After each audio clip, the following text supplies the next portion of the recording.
بالله من شرور أنفسنا وسيئات أعمالنا من يهده الله فلا مضل له ومن يضلل فلا هادي له وأشهد أن لا إله إلا الله وحده لا شريك له وأشهد أن محمدا عبده ورسوله أما بعد.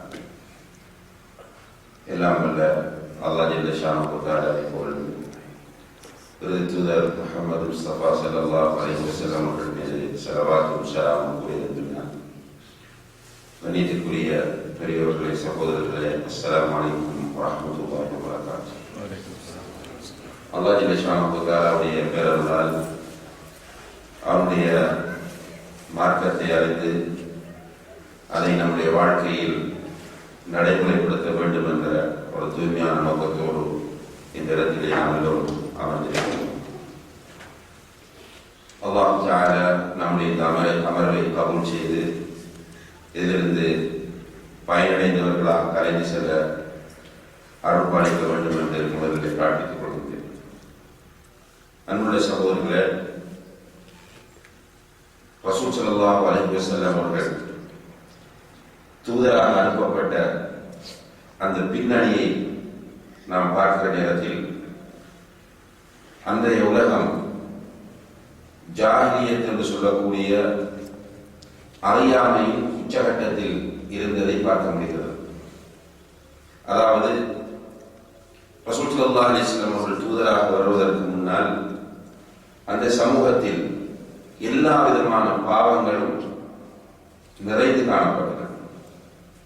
முதலாவது, அல்லாஹ்வை தவறாக புரிந்து கொண்டு அல்லாஹ்வுக்கு இணை வைக்கக்கூடிய நிலை அந்த சமூகத்திலே இருந்தது. அல்லாஹ்வுக்கு இணை வைப்பதிலும் மிக மோசமான நிலையில் அந்த மக்கள் இருந்தார்கள். சில நேரங்களில் பாலைவனங்களில் பயணம் செய்யும் போது தங்களுடைய ஆடுகளின் பால்களை கறந்து அந்த பால்களை மணல் குவியல் ஊற்றி அந்த மணல் கும்பங்களை வணங்குவார்கள். பிறகு போகும்போது அந்த கடவுளை அழைத்து கொண்டு செல்வார்கள். சில சந்தர்ப்பங்களில் பேரிச்சம்பழங்களை கடவுளாக மாற்றி அதை வணங்குவார்கள். பசி வந்தால் அதை சாப்பிடுவார்கள். இந்த அளவுக்கு ஒரு கேவலமான நிலை அல்லாஹ்வுடைய விஷயத்தில் அல்லது கடவுளுடைய விஷயத்தில் அவர்களிடத்தில் காணப்பட்டது.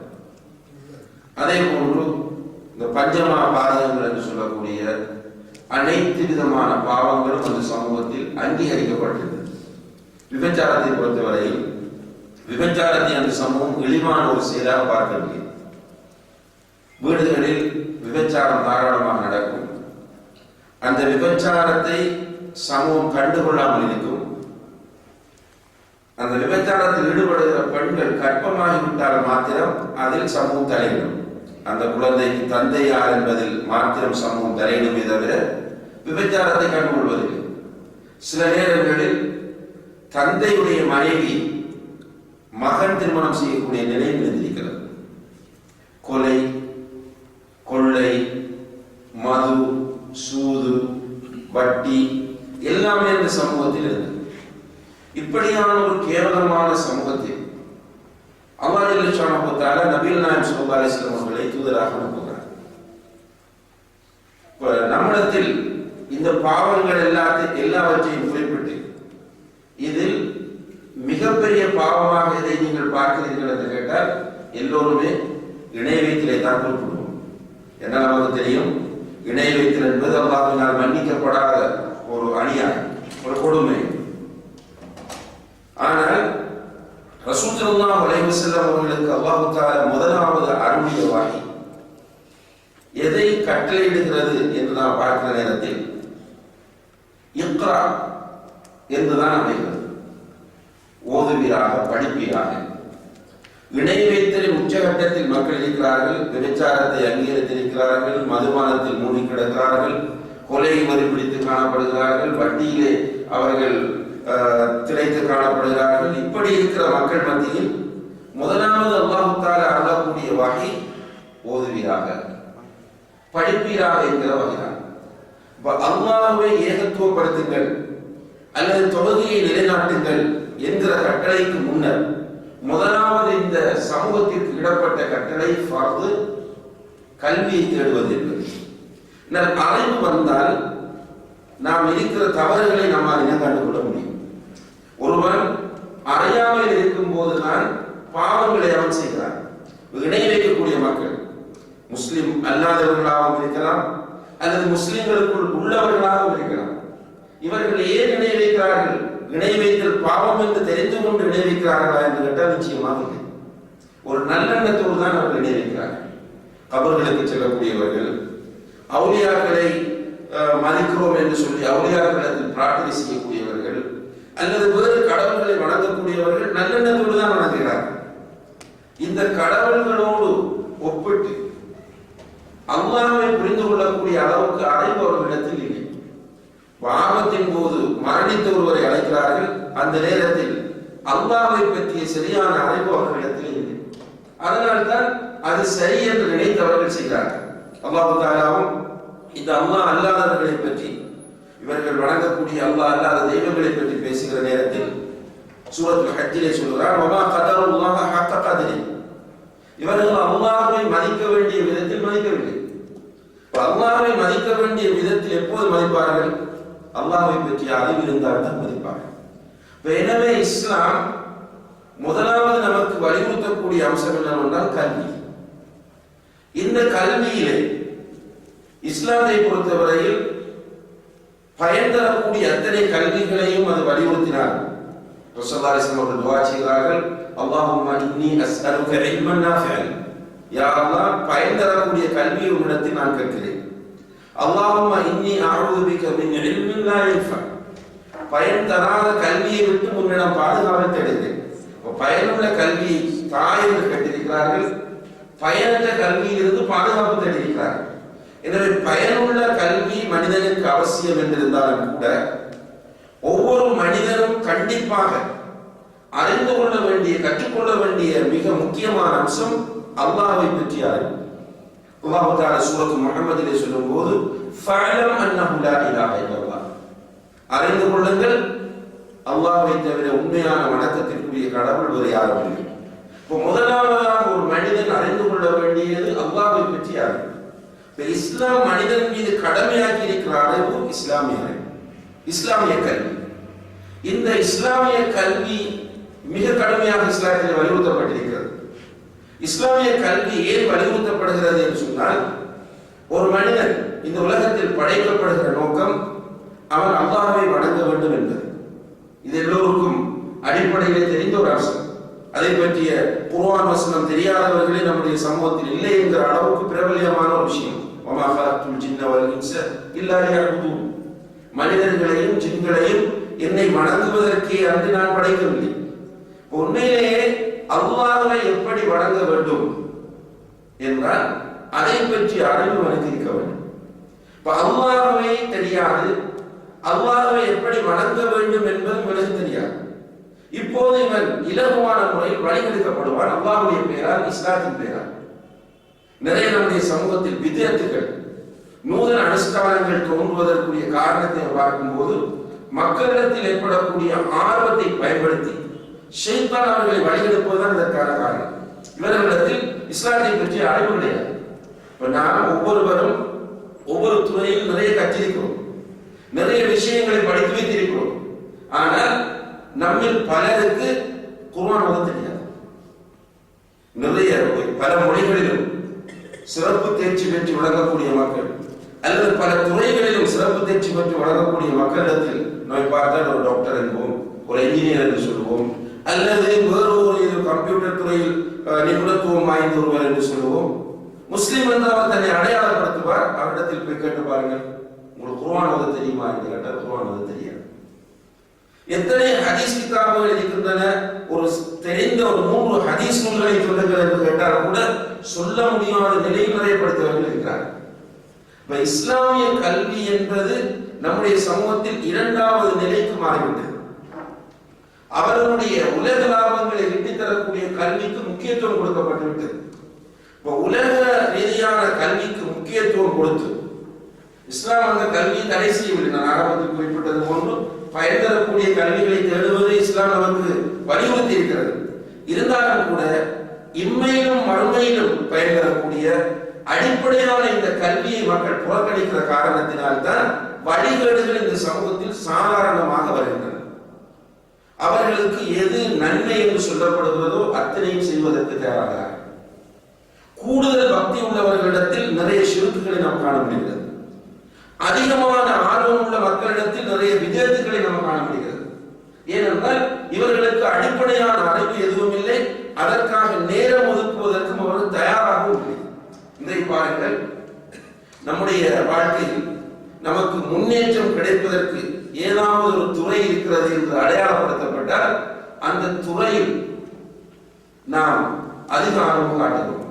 குழந்தைகளை வீடுகளிலே நாம் படிக்க வைக்கிற நேரத்தில் எந்த துறையில் படிக்க வைத்தால் அவன் சிறந்த எதிர்காலத்தை அமைத்துக் கொள்ள முடியும் என்பதை பற்றி நிறைய நாம் கலந்துரையாடுகிறோம். அதற்கான கருத்தரங்குகளிலே கலந்து கொள்கிறோம். அப்படிப்பட்ட அந்த விசேடமான வழிகாட்டிகளை நாடுகிறோம். பலரிடத்தில் ஆலோசனை கேட்கிறோம். என்னுடைய மகன் இந்த நிலையில் இருக்கிறார், அவனை எந்த துறையில் விட்டால் அவனுடைய எதிர்காலம் சிறப்பானதாக அமையும். இதற்காக வேண்டி நிறைய ரிஸ்க் எடுக்கிறோம். ஊரிலிருந்து வேறு ஊர்களுக்கு அனுப்புகிறோம், நாட்டிலிருந்து வெளிநாட்டுக்கு அனுப்புகிறோம். ஏனென்றால் அவனுடைய எதிர்காலம் ஒளிமியமான எதிர்காலமாக மாற வேண்டும் என்பதற்காக வேண்டி. அதே நேரத்தில் நம்முடைய மகனுக்கு தொட தெரியாது, உதவுடைய சரத்துகள் என்ன, பரதுகள் என்ன என்பது அவனுக்கு தெரியாது, சூரத்தில் பாத்தியான போத தெரியாது. எத்தனை பெற்றோர் என்னுடைய மகன் குர்ஆன் ஓதி முடித்திருக்கிறார், சிறப்பாக அவனுக்கு குர்ஆனை ஓத தெரியும் என்று பரிசீலனை செய்யக்கூடியவர்கள் இருக்கிறார்கள் என்று பார்த்தால் பெரும்பாலும். ஆனால் உலக கல்வியுடைய விஷயத்தில் கூடுதல் ஆர்வம் காட்டுவதை பார்க்கிறோம். பண்புள்ள சகோதரர்களே, இஸ்லாமிய கல்வியை தேடுவது மார்க்கம் நமக்கு வலியுறுத்தியிருக்கிற ஒரு ஃபர்து, ஒரு கடமை என்பதை நாம் முதலில் புரிந்து கொள்ள வேண்டும். இந்த அடிப்படை புரியப்படுமாக இருந்தால் எல்லோரும் படிப்பதற்கு தயாராகுவார்கள். இன்றைக்கு கல்வியை தேடுவதற்கான வழிகள் நிறைய உருவாக்கப்பட்டிருந்தாலும் கூட கல்வியை தேடக்கூடிய மக்கள் மிக அரிதாகிக் கொண்டு வருவதை பார்க்கிறோம். நபி ஸல்லல்லாஹு அலைஹி வஸல்லம் அவர்கள் சொன்னார்கள், மறுமை நாள் நெருங்குவதற்குரிய அடையாளங்களில் ஒன்று அன்யுர்ஃபஅல் இல்ம், கல்வி உயர்த்தப்படுவது. இங்கே ரசூல் ஸல்லல்லாஹு அலைஹி வஸல்லம் அவர்கள் அல் இல்ம் என்று குறிப்பிடுகிற அந்த பிரயோகம் இஸ்லாமிய கல்வியை தான் குறிக்கும் என்பது எல்லா இஸ்லாமிய அறிஞர்களுடைய நிலைப்பாடாகவும் இருந்து கொண்டிருக்கிறது. ரசூல் ஸல்லல்லாஹு அலைஹி வஸல்லம் அவர்கள் எந்த இல்மை வலியுறுத்துகிறார்களோ அந்த இல்ம் இஸ்லாமிய இல்ம் தான். அல் இல்மு ஷர்ஈ என்பதுதான் பெரும்பாலான அறிஞர்களுடைய நிலைப்பாடு. ரசூல் ஸல்லல்லாஹு அலைஹி வஸல்லம் அவர்கள் சொல்கிறார்கள், மறுமை நாள் நெருங்கும் போது யுர்ஃபஉல் இல்ம், இல்ம் உயர்த்தப்படும் என்று சொன்னார்கள். ரசூலுல்லாஹி ஸல்லல்லாஹு அலைஹி வஸல்லம் அவர்கள் மறுமைக்காக முன்னறிவிப்பு செய்த பல அடையாளங்கள் நடந்து முடிந்து விட்டன, இன்னும் பல நடந்து கொண்டிருக்கின்றன. இந்த சந்தர்ப்பத்தில் உண்மையில் இஸ்லாமிய கல்வியும் உயர்த்தப்பட்டுக் கொண்டு செல்வதை பார்க்கிறோம். இப்ப தொழில்நுட்ப ரீதியான அல்லது வேறு உலக ரீதியான விஞ்ஞான கல்விகள் எல்லாம் முன்னேற்றம் அடைந்து கொண்டு செல்கின்றன. கல்வியின் உச்சகட்டத்திற்கு மனிதன் செல்லக்கூடிய ஒரு நிலையை போல் பார்க்கிறோம். அதே நேரத்தில் இஸ்லாமிய கல்வியுடைய விஷயத்தில் மிக பின்னோக்கி ஒரு நிலையில் சென்று கொண்டிருப்பதை நாம் காண முடிகின்றது.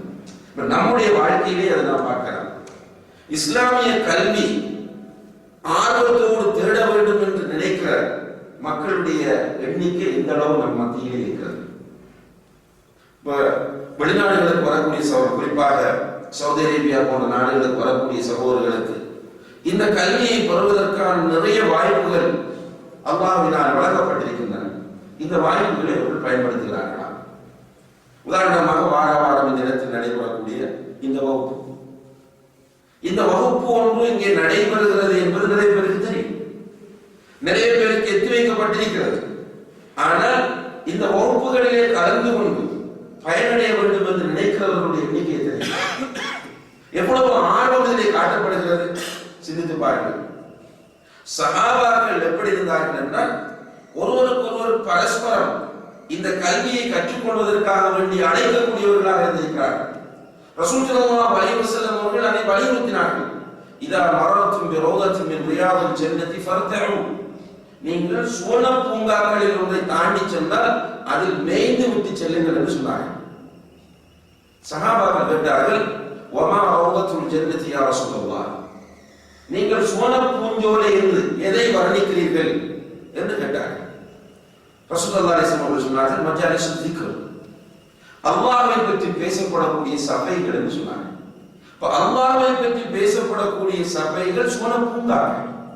இது நான் சொல்லவில்லை, ரசூல் ஸல்லல்லாஹு அலைஹி வஸல்லம் அவர்கள் சொல்கிறார்கள்.